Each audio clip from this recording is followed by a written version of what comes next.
আসসালামু আলাইকুম এভরিওয়ান, সবাই কেমন আছেন? আমার কথা ঠিক শোনা যাবে কিনা আমি জানি না।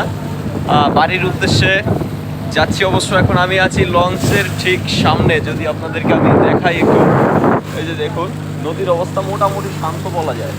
এদিকে আমার পিছনে আছে যে আমাদের লঞ্চটা চালিয়ে নিয়ে যাচ্ছেন যে মাস্টার, তিনি আছেন একদম লঞ্চের সামনেটাতে আছি। অনেকেই প্রশ্ন করেন লঞ্চ কেমন, অনেকেই দেখেন নাই।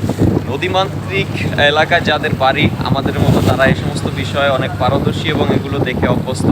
এবং নদীতে এই সামান্য ঢেউ দেখে ভয় পাওয়ার কোনো কিছুই নেই। এর থেকে অনেক বড় বড় ঢেউ দেখেছি।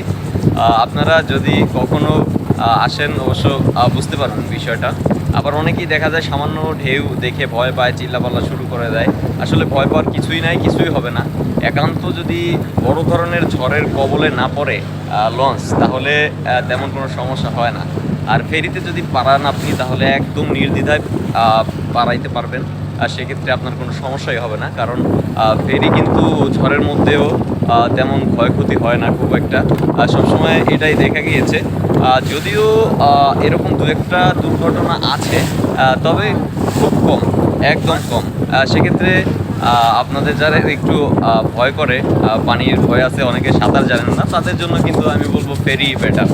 ফেরিতে পারাপার হলে আপনাদের জন্য কোনো সমস্যা হবে না আশা করি। তো আসসালামু আলাইকুম, আজকে এ পর্যন্তই। সবাই ভালো থাকবেন।